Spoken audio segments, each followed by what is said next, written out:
Eu vou falar hoje sobre brincando com o suicídio da alma. Lucas 12, verso 20.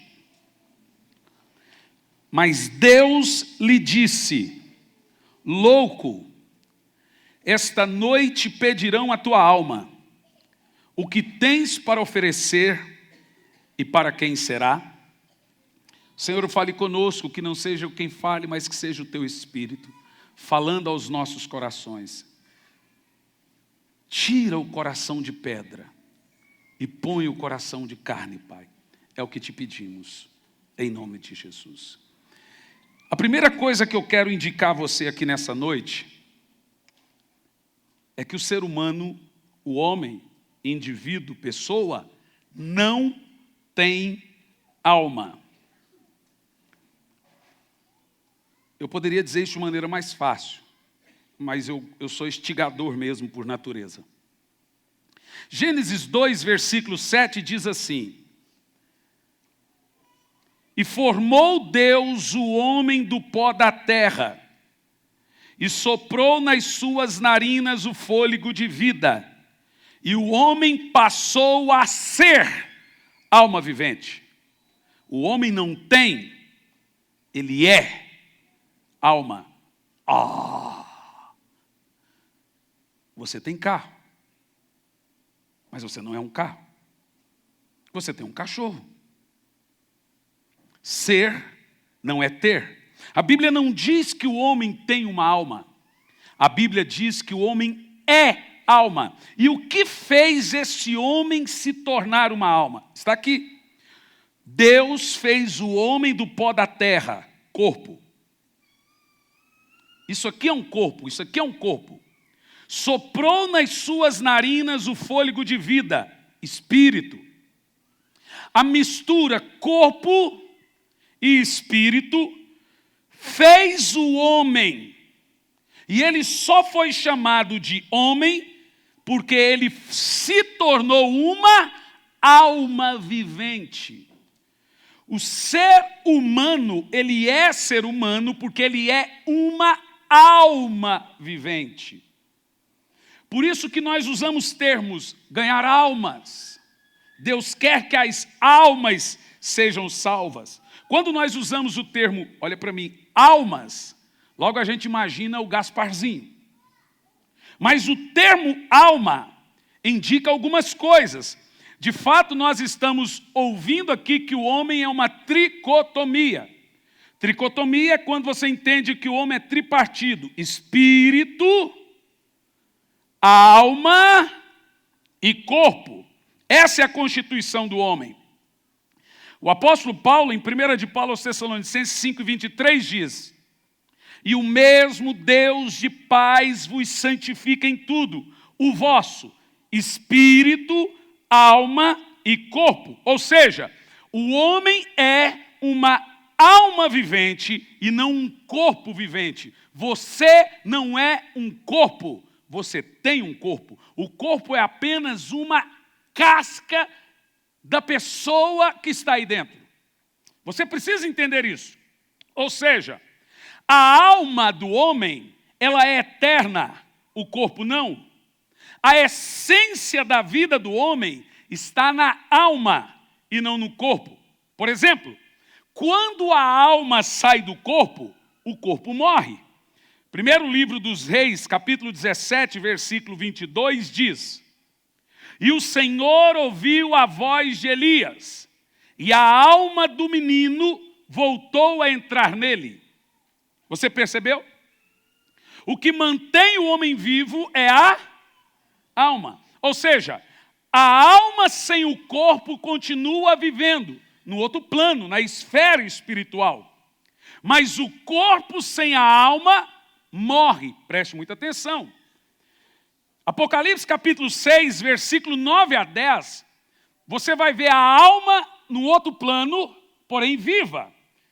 Olha o que diz: e havendo aberto o quinto selo, vi debaixo do altar os textos estão aparecendo ali, não é? As almas. O que que o texto diz? Embaixo do altar de Deus eu vi as almas. Isso significa que quando você morrer, Se você tiver Cristo, você vai para o céu. Não é como o adventismo ensina, que o homem fica no pó da terra, dormindo no sono da alma, esperando o juízo. O seu destino não é um chão frio, gelado. O homem só tem 2 possíveis destinos. Um dele é o céu. O texto diz, e havendo aberto o 5º selo, vi debaixo do altar as almas dos que haviam sido mortos pela palavra de Deus e pelo testemunho que deram. Para onde que a pessoa que tem Cristo vai? Para embaixo do trono de Deus, que a Bíblia também chama de paraíso. Aqui indica que o paraíso é embaixo do trono de Deus. Lindo ou não é, gente? Também é chamado de terceiro céu. Então escute, ninguém fora Deus pode matar a alma. Jesus diz em Mateus 10:28, não temas os que matam o corpo e não podem matar a alma. Temei, pois, aqueles que podem jogar a alma e o corpo no inferno. Funciona mais ou menos assim. Quem tem Cristo, se ele morre hoje, ele vai para o céu, para o paraíso. E esse paraíso é aonde? Embaixo do trono de Deus. Quem não tem Cristo, se ele morre agora, ele vai na alma para um lugar chamado inferno.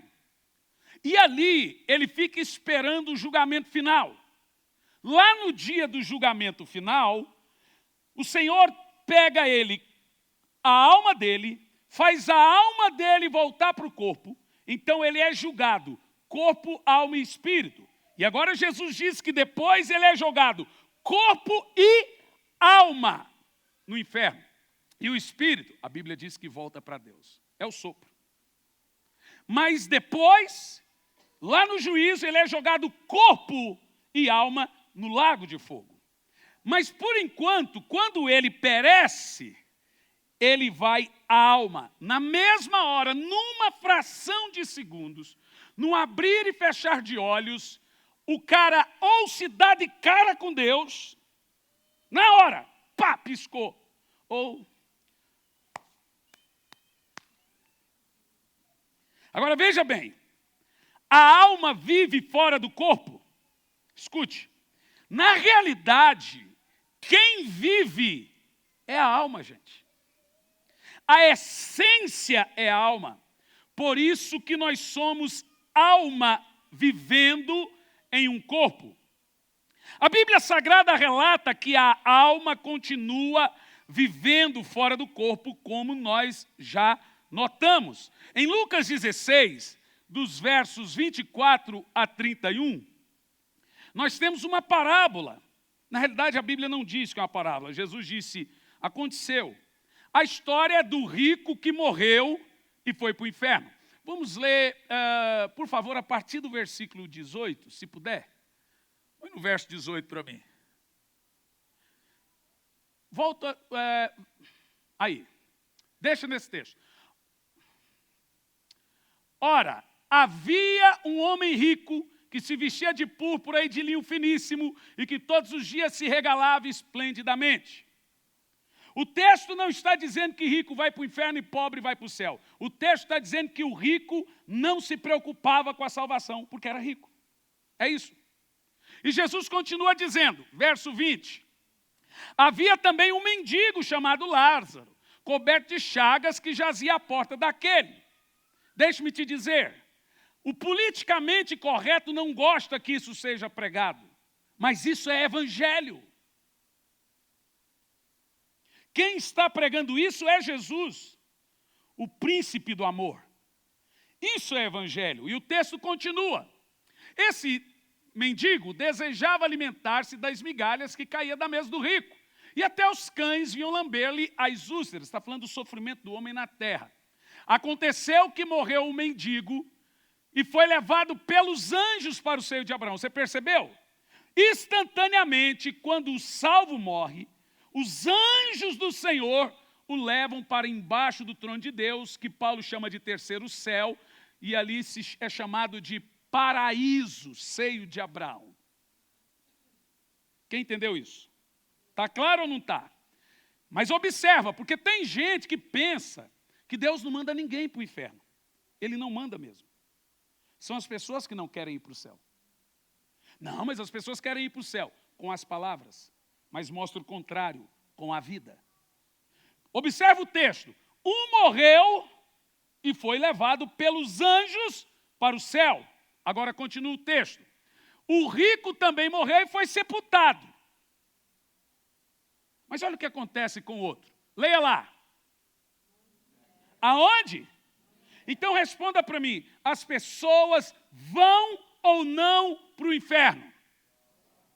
Gente, tem gente que eu acho que parece que a gente está pregando hebraico, aramaico, baralaico. Porque essa palavra ela é tão estranha hoje em dia nas igrejas, que se você fala assim, opa, inferno, que isso? O que é isso? É Bíblia. Observa o texto.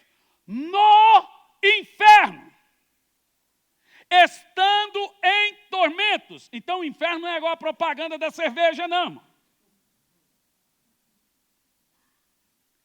Levantou os olhos e viu ao longe a Abraão no paraíso, no seio.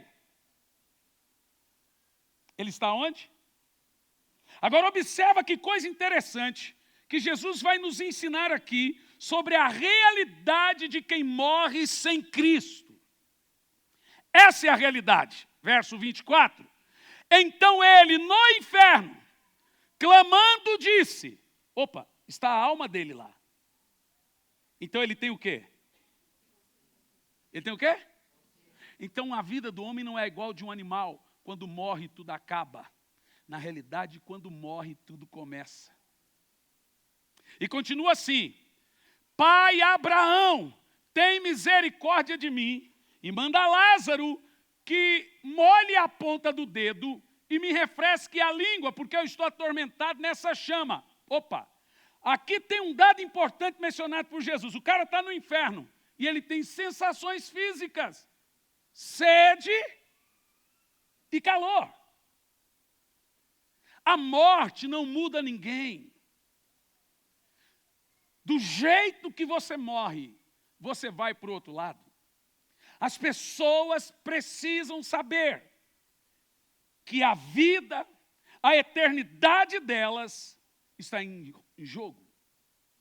Por isso que Jesus começa o texto, eu lido aqui, louco, essa noite pedirão a tua alma, irresponsável, a sua vida é curta, uma vida só nós temos e é muito curta.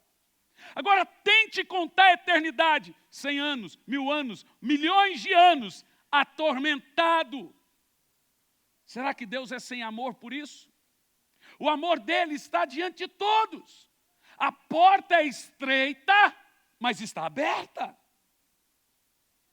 Todos são convidados à festa. São as pessoas que rejeitam esse amor. Agora continua o texto. Disse, porém, Abraão, olha que coisa interessante que você está lendo comigo. Filho, de que, o termo ali Abraão é Deus, é um termo metafórico. Do que Deus chama o camarada que está no inferno, gente? Responda. Bom, então você já ouviu alguns termos assim, todo mundo é filho de Deus. Deus ama todo mundo. É verdade. Deus ama até quem está no inferno. O amor de Deus é uma coisa, a salvação de Deus é outra coisa. Olhe bem para mim. O amor de Deus é ilimitado. A salvação é restrita. O amor é pelo mundo todo. A salvação é para aquele que crê. Eu volto nesse texto em alguns segundos. João capítulo 1, no versículo 12, por favor, esse não estava no script, meu filho. Mas daqui um pouco eu volto em Lucas 16 e 25, para você entender. Porque o mundo por aí vai dizer que todos são filhos de Deus, mas a Bíblia diz que não. Ah, mas o politicamente correto, irmão, você tem que escolher. Ou você é biblicamente correto, ou você é politicamente correto. Os dois não dá. João 1, versículo 12, diz, olha o que é salvação. Contudo, aos que o receberam, aos que creram em seu nome, deu-lhes o direito de se tornarem filhos de Deus. Você leu isso comigo? Quem é filho de Deus? Quem o recebe, quem crê no seu nome. Não brigue comigo. Eu apenas estou citando a Bíblia para você. Para alguns que estão me conhecendo, aprenda uma coisa sobre mim. Eu sou biblista, literalista. Eu não prego o que a Bíblia deveria dizer. Eu prego o que ela diz. Volta o texto de Lucas 16 e 25. Porque aqui nesse texto, você vê Deus chamando o camarada no inferno de filho. Deus ama todo mundo. Deus amou o mundo de tal maneira, para que todo aquele que nele crê não pereça. Viu? Ele amou o mundo de tal maneira, mas para que todo aquele que nele crê não pereça, mas tenha a vida eterna. Você percebeu? O amor é pelo mundo, a salvação é para aquele que crê nele, que recebe ele, que confessa ele como seu único e suficiente Salvador da sua vida. E depois de Deus chamar, e eu noto aqui uma coisa interessante, a exegese ensina que o termo maiúsculo, mas não só a exegese, se você escrever alguma coisa em maiúsculo no WhatsApp, dá-se a ideia que você está falando um pouco mais alto ou gritando. Você sabia disso? É uma regra. Tem gente que só fala gritando comigo na internet. Então, se você não sabia, você está sabendo agora. Escreve em minúsculo, porque quando você escreve maiúsculo, a ideia é que você alterou-se. O texto ali diz filho, em maiúsculo, quer dizer que Deus falou aquilo com emoção. Deus olhou para o camarada no inferno e disse, filho. A intenção é, Deus vai tirar ele do inferno porque Deus está sentindo a dor dele. Porque ele é filho de Deus ali no inferno. Vamos ver. Filho, lembra-te que recebeste os teus bens em vida, Lázaro igualmente os males, agora ele é consolado e você atormentado. Continua. Além de tudo, agora você vai ver, porque nesse texto, nós vamos desconstruir pelo menos umas 30 heresias num só texto. A ideia do purgatório. Purgatório para mim é casa de pulga. Estou brincando. O termo purgatório, a ideia é que é um lugar na doutrina onde as almas ficavam ali sendo purgadas, sofrendo e depois tiradas. Mas Jesus diz isso? Não. Jesus está dizendo que tem um grande abismo. O que é esse abismo? A Bíblia diz, Isaías 14, versículo 12, Ezequiel 28, versículo 1, Ezequiel 33, versículo 4, Jeremias 1, versículo 5. A Bíblia diz, nesses poucos textos que eu mencionei, a Bíblia diz também em Marcos, no capítulo 5, que o abismo é a morada dos demônios. Que também é chamado por Pedro de tártaro, prisão. Então veja, o inferno, ele tem 3 compartimentos. Todo o ambiente é Sheol, o inferno. À esquerda, Geena.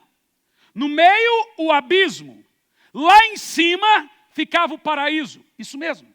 Até quem morria, que não era ímpio, ia para o Sheol. Mas a Bíblia diz que Jesus morreu, desceu ao centro da terra. O que ele foi fazer? Foi lá naqueles que estavam naquela dimensão, a quinta, o Sheol, e levou o paraíso para embaixo do trono de Deus. E por que isso teve que ser depois da morte de Cristo? Porque ninguém pode ser salvo sem Jesus. Até os profetas estavam lá. Mas Jesus agora morreu, pregou para eles e os levou.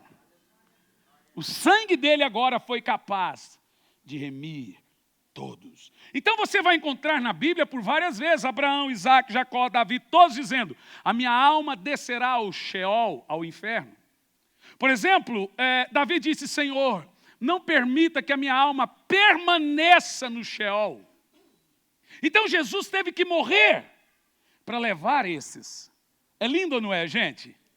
Maravilhoso, porque a salvação tinha que passar por Cristo, de todos. Então observa o seguinte, esse abismo separava o paraíso do Giena. Giena era onde ficavam os ímpios.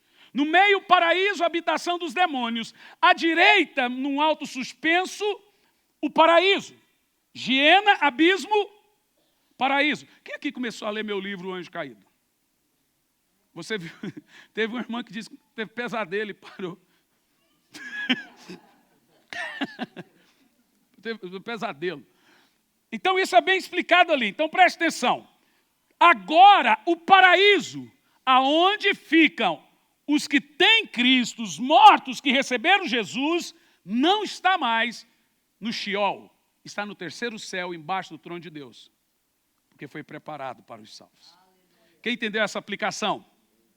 Por isso que Jesus disse que agora o rico olhava e via o Lázaro lá no paraíso. Mas olha o que Jesus diz. Tem um grande abismo entre nós.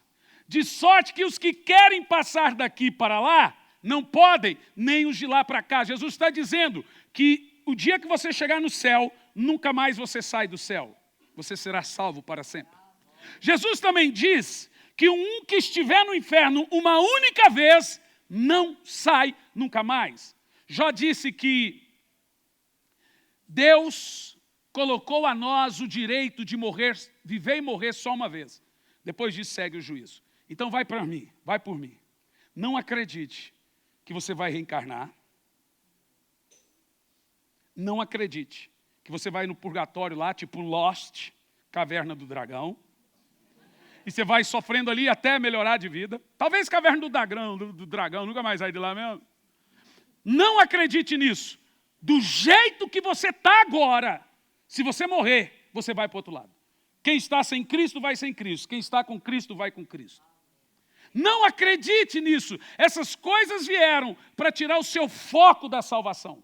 A salvação passa pelo caminho. Foi nesse contexto que Jesus disse, eu sou o caminho, a verdade e a vida. Ele não disse ninguém vai ao Pai, ele disse ninguém vem ao Pai se não for por mim. 1 de João, capítulo 2, versículo 23, diz, quem confessa o Filho, de igual modo tem o Pai. Quem nega o Filho, também não tem o Pai. Ou seja, a salvação passa por Jesus. Por qual motivo? Adão pecou. Adão caiu e condenou a todos. E agora vem o segundo Adão, Cristo, e tem que morrer para que o seu pecado seja remido. Sem derramamento de sangue não há remissão de pecados. Jesus morreu para que você possa ser capaz, se assim confessar Ele, de entrar no reino de Deus.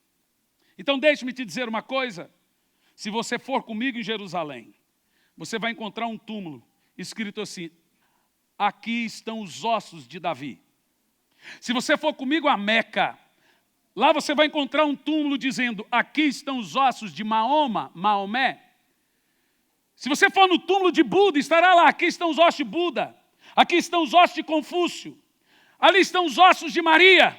Mas se você for comigo a Jerusalém, no túmulo de José de Arimateia, lá estará escrito, ele não está aqui, ele ressuscitou.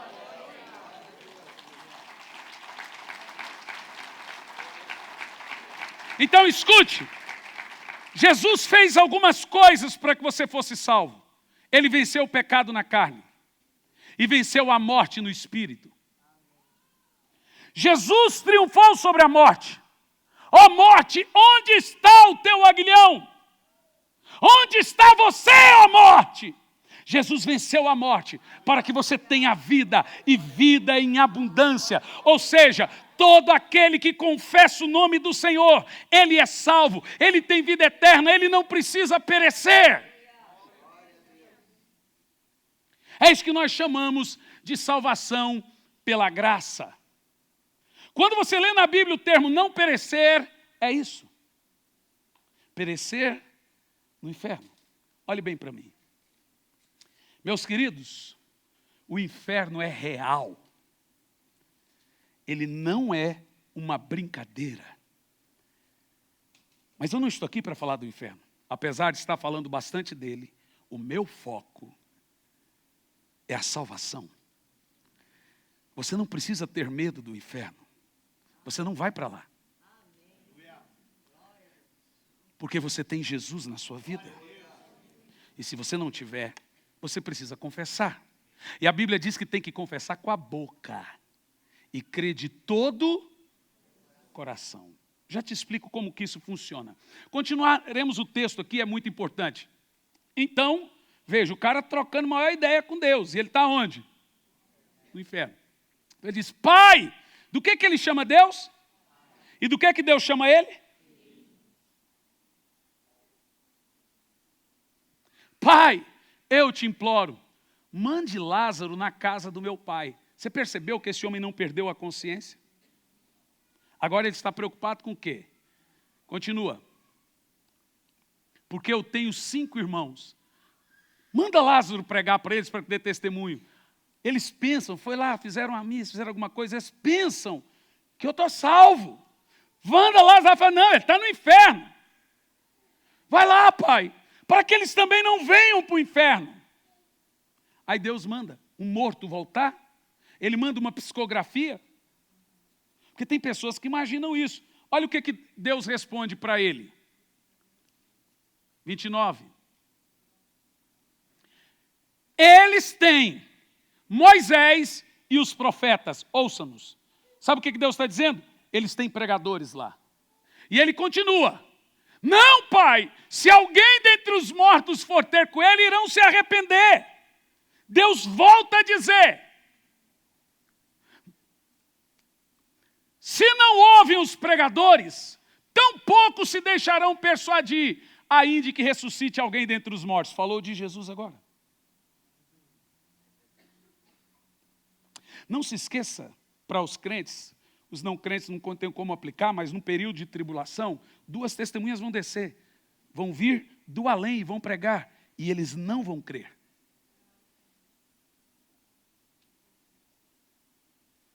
O que o Senhor está dizendo para esse camarada? Literalmente, louco, essa noite pedirão a sua alma. O que tens para oferecer e para quem será? A alma é o centro da razão. É aonde sente dores. É aonde tem medo. É aonde tem consciência. Toda vez que você ouvir o termo consciência, a Bíblia chama isso de alma. A sua consciência é a sua alma. Todas as dores estão na consciência. Todas as lembranças estão na consciência. Eu costumo dizer que o inferno é uma macrodepressão e a depressão um microinferno. Eu não gosto de falar, mas pela graça de Deus eu sou formado em psicologia comportamental e pastoral. Por que você não gosta de falar? Porque eu gosto de ser irmão, pastor, pregador. Eu sei o que é uma depressão. Eu tenho uma mãe. No dia 30 eu vou contar a história da minha vida. Ela é tão triste que eu contei para o carroceiro e o cavalo chorou. A minha mãe, ela tem síndrome do pânico. Ela é bipolar. Ela já esteve internada em hospital psiquiátrico. Já teve vezes de eu chegar na casa dela, ela está com uma arma na mão. Eu chamar a polícia, minha esposa e meus filhos dentro do carro, e ela pronta para atirar. A polícia dizia, se nós entrarmos, ela apontar a arma, a gente vai ter que se defender. Eu falei, então entra, mas se você entrar, ela te atira. Eu tive que enfiar o pé na porta e me meter no meio dela e a arma. Essa é a minha mãe. Eu vou te dizer o que é depressão. Eu vou te dizer o que é depressão. Primeiro, que a ciência não tem um estudo que estuda a emoção do homem. Por isso que psicologia não é considerado medicina. Psicologia, ela não estuda a razão e nem a ciência. Ela estuda o que não se toca. Alma, emoção e comportamento. Por isso que consciência faz parte de um estudo científico chamado fenomenologia. Porque a ciência não reconhece alma e nem emoções. A ciência não reconhece o que ela não toca.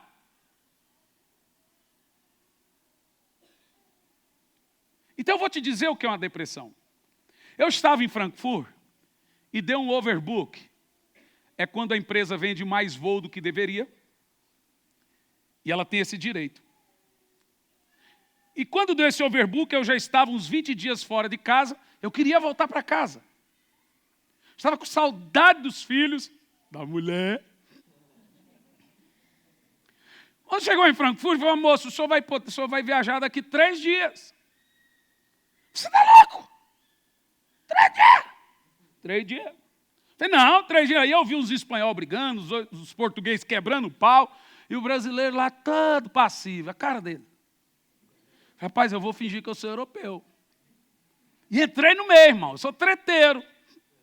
Entrei no meio, eu quero ir embora. Eu vi que os portugueses brigavam, consegui embarcar, ainda ganhava 800 euros de comissão. Rapaz, eu sou europeu. E o brasileiro lá falou, tá bom, daqui 2 dias, tá bom, 3 dias, tá bom. Eu falei, cheguei lá, falei, o seguinte, eu já contei essa história, falei lá do meu jeito e orei, ela tem que entender, orei, falei, eu quero ir para casa e quero também indenização. Treteiro. A moça olhou assim para mim, me deu uma passagem. Eu ia viajar 30 horas para o Brasil, a viagem é 10. Mas tá bom, só vai passar por Paris, por Roma, não sei aonde, mas tá bom. Mas só vai de primeira classe. Vim de primeira classe e me deram 800 euros. Vou te falar uma coisa. Eles me ofereceram 3.000 euros para viajar 4 dias depois. Você aceitaria, né? Irmão, mas a saudade era tão grande que tudo que eu queria era chegar em casa. Fizeram uma pesquisa para identificar o que é depressão. Todo mundo sabe que depressão é uma emoção. Terrível emoção. Então, colocaram pessoas em salas para saber que tipo de emoção se assemelharia ao sentimento da depressão. Colocaram lá. Será que isso é o quê? Falta de dinheiro? Não. Sei o quê. Descobriram uma coisa. Tem uma coisa que não se preenche vazio. Só uma coisa. Não estou dizendo que se parece com a da depressão. Se conseguíssemos explicar a depressão, explicaríamos por esse sentimento. Só tem um sentimento na alma do homem que parece com a depressão, que nada paga. Você daria a sua casa, tudo que você tem, para rever aquele ente querido de volta. Sabe qual é o nome do sentimento? Saudade. Você já percebeu que a saudade é impreenchível? Não se mata a saudade, a menos que tenha um reencontro. Ou seja, a depressão é um micro-inferno. É como se fosse um sentimento de saudade impreenchível, que nunca mais será satisfeito. Veja que a sua alma tem um amado. A Bíblia diz que a alma tem um amado. Não estou dizendo que depressão é isso, eu não sou louco de falar um negócio desse. Em boa parte é patológica, mas a alma sente saudade do Criador e é insaciável essa saudade. Esse vazio que tem no homem é comparado ao da depressão. Sabe, você não consegue se preencher. Isso é saudade. Você não sabe, mas a sua alma está dizendo, por favor, me leve a Cristo. Por favor, me dá a Cristo. Por favor, eu preciso de Cristo. Por isso que a gente chama a depressão de micro-inferno, a teologia, claro. E o inferno de macrodepressão. A Bíblia diz que no inferno todas as sensações do homem são superdimensionadas. Se o homem tinha vício de álcool aqui, lá no inferno, aquele vício cria proporções astronômicas. Como a diferença? Ele não pode beber e nunca será curado e saciado. Isso que é inferno, irmão. Você já sentiu insônia? Qual é o fenômeno da insônia? É falta de sono? Não, senão não seria insônia. Insônia é sono. O seu corpo está cansado, mas seu cérebro trabalhando. Isso é chamado de ansiedade noturna também. É quando o seu corpo está em movimento e o seu cérebro em movimento e o seu corpo dormindo. Ou seja, você está em pé, dá sono, você deita, acorda. Isso é insônia. Tem um sentimento pior do que o da insônia? Imagine uma pessoa no inferno sentindo isso para o resto de toda a sua eternidade. Imagine o que é o inferno. É o diabo atormentando. Você está louco? Precisa. Uma pessoa que está lá, a Bíblia diz que é um lugar de gritos e gemidos de tormento. Que tormentos são esses? São pessoas gritando: Pai! Mãe! Elas lembram de filho, de pai, de mãe. Mas não há como se saciar. A saudade não mata. Porque elas estão atormentadas. Não é Deus que atormenta e nem o diabo. É a falta de Deus. Sabe por que você não é atormentado aqui? Porque o amor de Deus está na terra. Lá no inferno não tem Deus. Então não há consolo. Lá no céu não há tormento. A Bíblia diz que não há dor. E não cai nessa bobeira que é chato, não. A Bíblia diz que é um lugar de delícia eterna. Você vai sentir tanto prazer. Pastor, mas a gente vai se lembrar lá no céu de tudo. Mas como lembrança, a dor que é tirada, a lembrança não. Entendeu? Você entendeu o que eu disse? Por que eu estou pregando isso? Porque existe uma coisa que precisa ser dito aqui nessa noite. Para você e para os milhares de pessoas que nos assistem pela internet. Eu lembro quando eu era criança, o meu pai contava uma história de um rapaz rico, mas muito rico, que passou a ter pesadelos. E nos pesadelos ele ouviu um grito assim: a eternidade, onde vou passá-la? E ele acordava e ficava em pânico. E perguntava, ia no psiquiatra, ia no psicólogo, ia em tudo. Moço, o que está acontecendo? O que você está ouvindo? Eu ouço um grito: a eternidade, onde vou passá-la?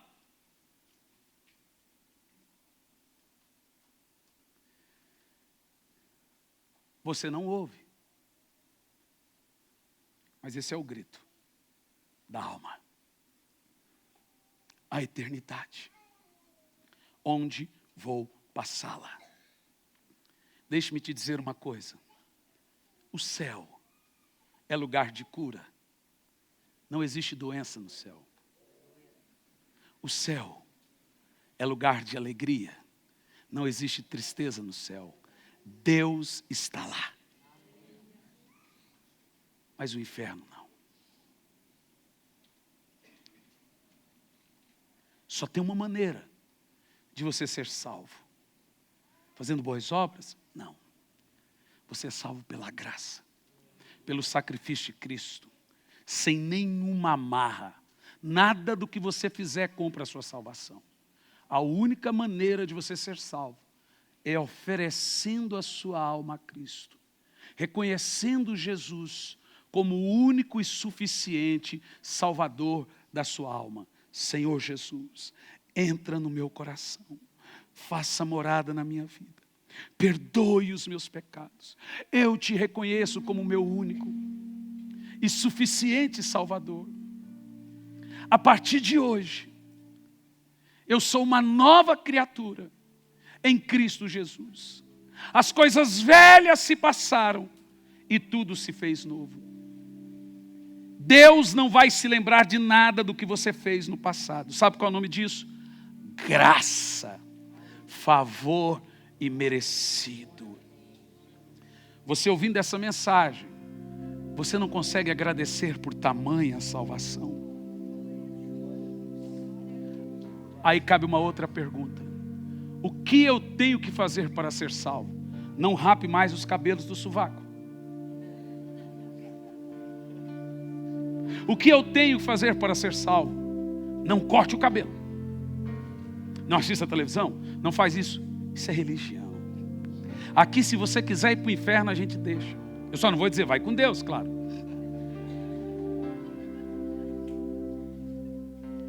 Mas há só um caminho.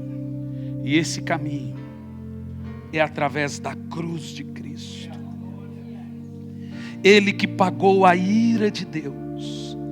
Ele que satisfez a justiça da lei. Ele que derramou o seu sangue na cruz. Até mesmo Maria, uma mulher santa, mais bem-aventurada entre todos, ela disse: a minha alma se alegra em Deus, meu Senhor.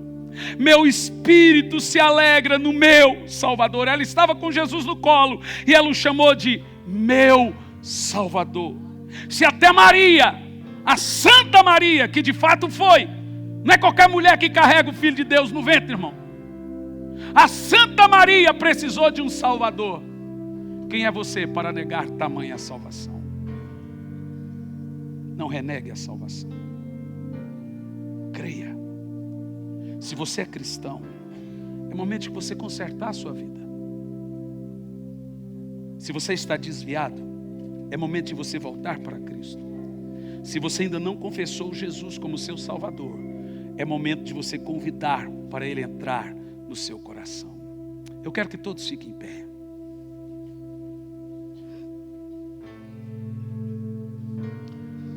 Põe a mão no seu coração. Eu vou fazer 2 perguntas antes de orar por cura aqui nessa noite. 2 perguntas. Primeiro, pastor, eu quero entregar a minha alma a esse Jesus maravilhoso. Eu quero convidar Ele para entrar no meu coração. Eu quero começar a minha vida do zero hoje. Eu quero garantir a minha entrada no céu. E só tem como garantir essa entrada através de Cristo. Como é que você faz isso? Por um convite: Senhor Jesus, entra no meu coração, faça morada na minha vida, perdoe os meus pecados, eu te reconheço como meu Salvador. Quem aqui nessa noite quer entregar a sua alma a Cristo, encomendar a sua alma a Cristo, pedir para Ele entrar no seu coração, morar na sua vida e garantir a sua entrada no céu pela graça e pelas portas da cruz? Aonde você está, você vai levantar a mão que eu vou orar por você. Aonde você estiver, levanta a mão que eu vou orar. Pode levantar a mão, vai levantando a mão. Eu vou orar por você. Quem quer fazer isso? Isso, vai levantando a mão. Não abaixa a mão, levanta bem alto. Tem mais pessoas. Fica com a mão levantada. Fica com a mão levantada. Tem mais pessoas. Todos que levantaram as mãos, vem aqui para orar por você. Venha, saia do lugar e venha. O meu convidado está aqui. Vem aqui, Marcos. E vem em lágrimas, né, meu filho? Um homem desse tamanho chorando. Só Jesus que faz isso. Tem mais pessoas. Tem mais pessoas. Se você convidou alguém, diga para essa pessoa vir aqui. É Jesus que está chamando você. Venha, querido. Venha. Deixa eu orar por você aqui. Venha, meu filho. É você mesmo que eu estou chamando. Você está me vendo, eu estou vendo você, rapaz. Às vezes a gente fica tímido, né? Olha, qual é o seu time, cara? É Jesus salva-se mesmo. Tem mais pessoas aí. Eu sinto no meu espírito que em mais um minutinho tem mais gente aí. Vem aqui, querido. Olha quantas pessoas. Irmão, não há um momento mais alto num culto do que esse. Nós estamos determinando o futuro das pessoas. Pregação não é lugar para criança. Você pode mandar pessoas para o inferno ou para o céu. Isso é coisa séria. Igreja é coisa séria. Eu vou fazer o segundo apelo. Pastor, eu estava afastado, ferido com a igreja, mas eu quero voltar para Jesus hoje. Tem alguém que quer fazer isso? Levanta a mão que eu vou orar por você. Tem alguém? Levanta a mão que eu vou orar. Quem estava afastado e quer retornar. Se tem, levanta a mão que eu vou orar. Todos aqui já têm. Você que está aqui à frente com a mão no seu coração. Meus filhos amados, queridos, com muito amor no seu coração pelos perdidos, estenda as mãos aqui. Você tem entendido por que nós somos a igreja da graça? Porque eu não sei pregar outra coisa, eu só sei pregar o evangelho da cruz. O evangelho que nós pregamos é muito simples. Estenda as mãos. Apaixonadamente pelos perdidos, você vai orar pelo coraçãozinho desses filhos. Vem.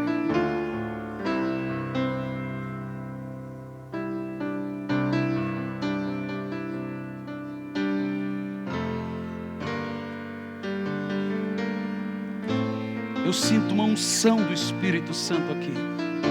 Sabe, pode 10 paralíticos andar aqui hoje. Se não houver salvação, não aconteceu quase nada. Você com a mãozinha no seu coração, você vai orar comigo, Senhor Jesus. Repita, Senhor Jesus, entra no meu coração, faça morada na minha vida, perdoe os meus pecados, faça com que meu passado seja jogado no mar do esquecimento. Diga assim, a partir de hoje, eu sou uma nova criatura em Cristo Jesus. As coisas velhas se passaram e tudo se fez novo.